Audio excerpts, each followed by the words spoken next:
오늘 본문은 빌라도가 군중들에게 예수님을 내어주는 그런 장면으로 시작됩니다.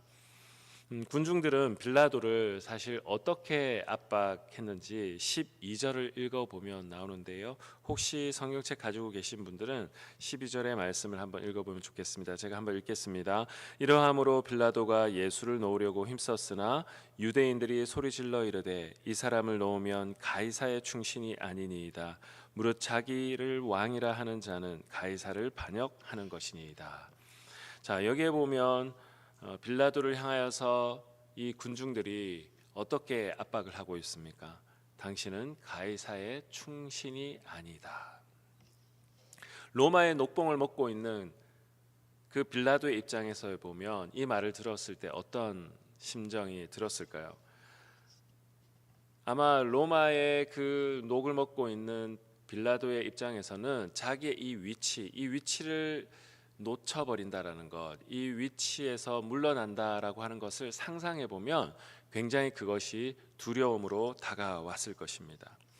그래서 빌라도는 너희 왕을 십자가에 내가 못 박을 수 있느냐라고 했습니다. 그러자 군중들은 가이사 외에는 우리에게 왕이 없습니다라고 15절의 말씀에 보면 그렇게 대답하고 있습니다. 코너에 몰린 빌라도는 결국 군중들에게 그 예수님을 내어주게 됩니다. 그래서 17절 오늘 우리가 읽은 이 본문은 그들이 예수를 맡음에라고 하는 이 표현으로 시작하고 있습니다. 여러분, 이 빌라도가 군중들의 그 압박에 못 이겨서 예수님을 그들에게 내어주는 이 장면은 어쩌면 우리에게 주는 많은 메시지가 있다라고 생각합니다.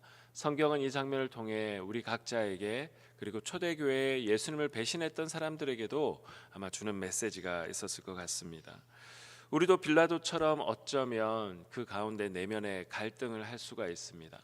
무엇이 옳은 것인지, 무엇이 참 하나님이 원하시는 것인지, 그리고 본인이 볼 때도 중립적인 객관적인 위치에 볼 때도 예수는 십자가에 달릴 만큼 그렇게 큰 죄를 지은 자가 아니다라는 것을 분명히 빌라도는 알았습니다. 그래서 갈등했던 것이죠. 그러나 그는 눈을 감아버리고 자신의 사회적인 입지, 어쩌면 경제적인 그러한 이익들, 자신의 미래, 아마 그것에 대한 걱정과 두려움이 훨씬 컸기 때문에 자신은 눈을 감아버린 것 같습니다. 어쩌면 이 빌라도의 모습을 성경은 굉장히 자세하게 묘사하고 있는데 그 이유가 무엇일까요? 아마 초대교회 그리스도인들 그리고 오는 우리 모든 그리스도인들에게 이 빌라도의 모습을 통하여서 우리의 모습은 있지는 않는지 돌아보게 함이라고 생각합니다. 우리들의 삶 속에서도 충분히 일어날 수 있는 모습이라는 것을 오늘 성경은 우리들에게 말씀해 주고 있는 것이죠. 오늘 아침에도 이 빌라도의 한켠에는 이 빌라도의 모습과 나의 모습을 좀 돌아보면서 하나님께서 오늘 기도의 자리에서 나에게 말씀하시는 것이 무엇인지 주님의 음성을 들으시는 저와 우리 모든 성도님 되시길 주님의 이름으로 축복합니다. 17절을 보면 예수님께서 오르신 그 십자가를 지고 오르신 곳이 어디라고 이야기를 하고 있습니까? 네, 골고다라고 이야기를 하고 있습니다. 어떻게 보면 해골이라고 하는 단어로 이렇게 표현되어져 있는데 예수님이 죽음을 향하여서 한 발짝 한 발짝 옮겨가는 그 예수님의 모습과 마치 오버랩 되어지는 그러한 장면이 있고 예수님의 그 상황을 이중적으로 보여주는 듯한 그러한 단어입니다. 그런데 그 예수님께서 십자가에 달리실 때 예수님의 좌편과 우편에 또 다른 사람들이 달려 있었다라고 이야기를 하고 있습니다. 그런데 다른 성경을 보면 이 두 사람은 어떤 사람이었다고 이야기를 하고 있습니까? 강도인 죄인이었다라고 그렇게 이야기를 하고 있습니다. 강도들과 함께 나란히 그 중앙에 예수님께서 달리셨다라고 하는 것은 그 당시에 세상 사람들의 입장에서 보면 무엇을 보여주는 장면일까요? 예수님께서는 저러한 강도들과 동일선상에 있는 그런 어떤 죄인이다라고 하는 그러한 예수 그리스도의 죽음의 그 의미를 그렇게 격화시켜 버리는 바로 그러한 어떤 장면이라고도 볼 수가 있겠습니다. 굉장히 수치스러운 그러한 장면입니다. 예수 그리스도의 그 십자가는 유대인들에게는 거리끼는 것이었습니다. 신명기 말씀에 그 나무에 달린 자는 그 하나님께 저주를 받은 자이다라고 하는 그 율법의 말씀 때문에 고린도전서에 보면 그 예수 그리스도의 십자가는 유대인들에게는 거부감이 거리끼는 것이 될 수밖에 없었습니다. 그리고 헬라인들에게는 세상의 이치와 그러한 어떤 이해들을 가지고 있는 헬라인들의 입장에서 볼 때는 이 예수 그리스도의 십자가는 굉장히 수치스러운 그러한 어떤 장면이기 때문에 저것을 믿는 그 사람들이 당체 이해가 될 수밖에 없는 것이죠. 그래서 헬라인들에게는 미련한 것이다. 고린도전서에 그렇게 이야기를 하고 있습니다. 그래서 당시에 사람들에게는 1차적으로 강도들 사이에 예수님께서 십자가에 달리셨다.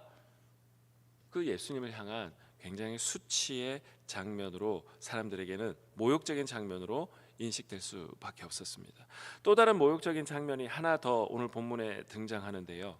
예수님의 그 십자가의 그 팻말에 무엇이라고 적혀 있습니까? 유대인의 왕이다. 그런데 그 유대인의 왕인데 십자가에 달려 있죠. 히브리어와 로마와 헬라어로 이 다양한 언어가 적혀 있으면 모든 언어를 쓰는 사람들이 그 주변에 돌아다닐 때에 바로 이 예수 그리스도의 그 팻말을 읽을 수밖에 없는 것이죠. 그 모욕적인 이 장면을 모든 사람들이 읽을 수 있도록 유대인의 왕이라고 하지만 십자가에 달린 이것들 조롱하는 의미가 담겨져 있는 것이죠. 그런데 그 조롱하는 단어가 담긴 팻말을 모든 언어로 히브리어, 로마어, 헬라어로 다 적어져 있다라고 하는 것은 더더욱 그러한 모욕적인 의미들이 담겨져 있다고 생각합니다. 여러분, 그러나 우리가 다 아시다시피 예수 그리스도의 그 십자가는 사람들의 입장에서는 수치였지만 바울도 유대인들에게는 거리끼는 것이요 그 헬라인들에게는 그것은 미련한 것처럼 보였던 그 십자가가 자신을 구원하고 그 십자가말로 지혜요 구원을 가져다 주는 것이다 라는 것을 고린도전서를 통해서 역설하고 있습니다. 오히려 사람들에게는 그 수치의 상징이었던 그 십자가가 구원의 상징으로 바뀌는 역설적인 상황이 성경의 이야기이고 예수 그리스도의 이야기이고 그 예수 그리스도의 역전의 이야기가 초대교회 그리스도인들이 그 핍박과 고난 가운데서도 살아갈 수 있는 힘과 능력이 되었음을 고백합니다. 여러분, 다른 성경에도 보면 우리 에스더서를 보면 포로기를 겪었던 자들, 어떻게 보면 핍박과 고난을 겪었던 시대를 살아갔던 사람들이죠. 근데 그 시대에도 그 유대인들을 학살하려고 했던, 하나님을 믿는 사람들을 학살하려고 했던 그 학살의 날에 오히려 역전의 하나님, 오히려 역전시켜서 그들을 구원하는 하나님으로 하나님께서 역사하시는 이야기가 그 이야기에 담겨져 있습니다.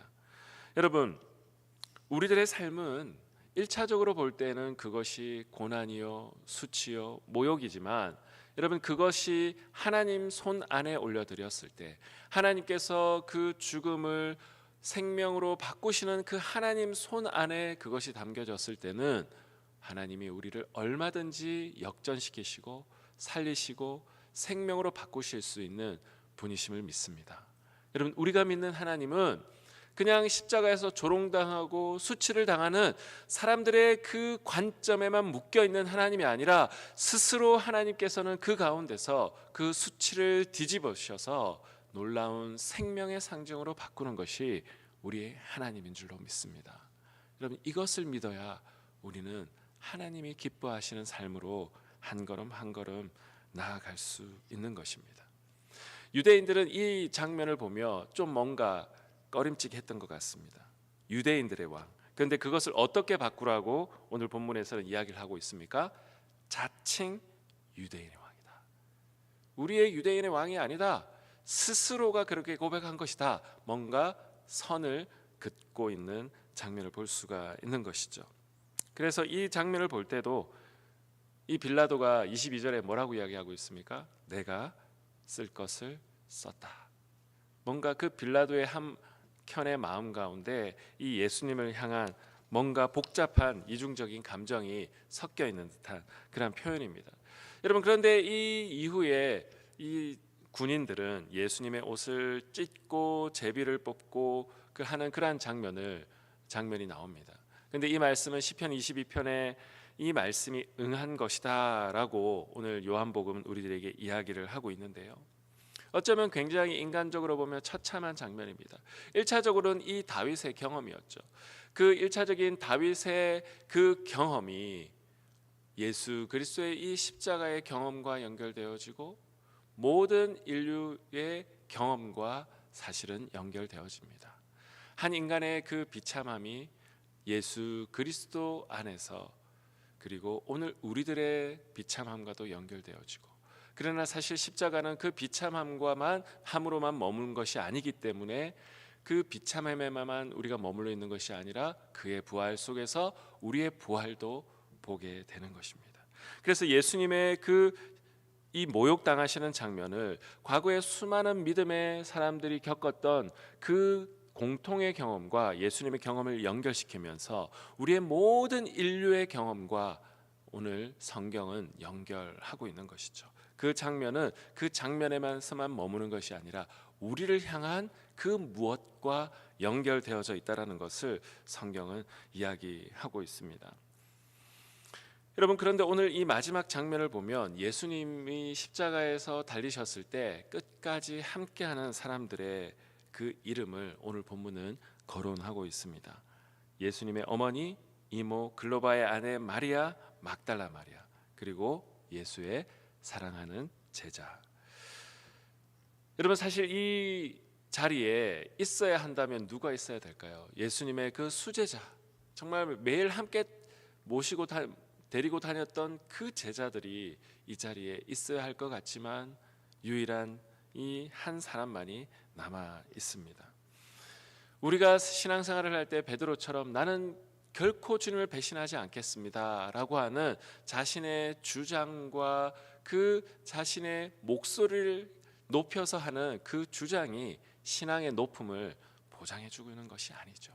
사실 마지막 그 십자가에 있었던 이들의 모습을 통하여 하나님은 우리의 모습을 돌아보게 하는 것입니다. 그런데 예수님의 십자가 곁에 있는 이들을 향하여 예수님이 두 가지의 이야기를 합니다. 여자여 보소서, 아들이니이다. 자, 그런데 이 예수님의 혈연적인 그 이야기를 하고 27절에 보면 또 그 제자에게 이르시되 보라 내 어머니라, 이렇게 이야기를 하고 있습니다. 뭔가 혈연적인 그 이야기를 하면서 그 다음에 그것을 뛰어넘는 새로운 가족의 이야기를 하고 있습니다. 여러분, 어쩌면 이 장면을 통해서 우리들에게 주는 메시지가 있다라고 생각합니다. 예수 그리스도의 그 십자가 앞에서 우리는 만나야 거기서 우리는 진짜 하나님의 가족이 될 수 있는 것이다. 그래서 누가 내 형제요 자매이냐라고 하는 복음서의 장면이 나옵니다. 그런데 예수님의 친족들이 예수님을 향하여서 오히려 막 미쳤다라고 예수님을 향하여서 막 이렇게 비난하는 장면이 나와요. 근데 그때 예수님을 따르는 무리들, 하나님 나라를 향하여서 따르는 무리들이 둘러앉아 있는데 그 혈연적인 관계에 있는 사람들은 저기에서 예수님을 비난하고 있고, 혈연적이지 아니지만 예수님을 쫓는 무리들을 향하여서 누가 내 참된 가족이냐, 이렇게 질문하는 장면이 나옵니다. 자, 그런데 오늘 십자가의 이 마지막 장면을 통해서 볼 때도 누가 진짜 가족인가? 예수 그리스도의 십자가 앞에서 모인 사람들이야말로, 그리고 그 너머의 부활을 경험한 사람들이야말로 진짜 하나님 나라의 가족이다라고 이야기를 하고 있습니다. 여러분, 우리가 진짜 만나야 될 곳은 어디일까요? 십자가 앞에서는 모두 다 거기에서는 혈연과 인종과 신분과 경제적인 상황, 이 모든 것은 다 리셋되어지고 십자가 앞에서 우리는 만나야 할 줄로 믿습니다. 여러분, 우리가 십자가 앞에서 죽을 수밖에 없는 죄인이라는 것, 여러분, 이것을 우리가 인정하고 이 지점에서 사람의 공통 분모를 바라보고 확인하고 만나야 우리는 형제와 자매들을 향하여서 열린 마음으로 다가갈 수 있는 줄로 믿습니다. 저희 교회에도 다양한 종류의 사람들이 있을 줄 압니다. 그러나 우리가 왜 만나지 못할까요? 우리가 십자가 아래서 만나지 못했기 때문인 줄로 믿습니다. 여러분, 십자가와 그 너머의 부활의 소망 아래서 만나는 자들마다 한 예수 그리스도의 제자로, 한 예수 그리스도의 가족으로 우리는 만나 함께 부활을 소망하고, 우리가 서로가 죄인임을 확인할 때마다 서로 사랑해야 되는 것을 우리가 알게 되고, 그 주님을 쫓아 한 걸음 한 걸음 나아가는 그러한 예수의 가족 공동체 될 줄로 믿습니다. 오늘 그 예수 그리스도의 십자가 앞에서 깊이 주님 앞에 묵상하며 기도하며 나아가시는 저와 우리 모든 성도님 되시기를 예수 그리스도의 이름으로 축복합니다. 기도하겠습니다. 하나님 아버지, 그렇습니다. 우리가 죽어야 될, 우리의 그 죄로 인하여 죽어야 될 그 십자가 주님께서 대신 지시고 돌아가셨기에 우리가 그 너머의 부활의 소망을 함께 소망하는 줄로 믿습니다. 하나님, 우리가 가야 될 것은 예수 그리스도의 십자가인 줄로 믿습니다. 그 십자가 앞에서 하나님 서로를 만나게 하시고, 십자가 앞에서 가족 공동체를 만나게 하시고, 십자가 아래서 형제와 자매들을 만날 수 있는 저와 우리 모든 성도님들 될 수 있도록 축복하여 주시고, 이 아침에 우리를 부르시는 그 주님 앞에 응답하며 나아가는 저와 우리 모든 성도님들 될 수 있도록 축복하여 주시옵소서. 예수 그리스도의 이름으로 기도드리옵나이다. 아멘.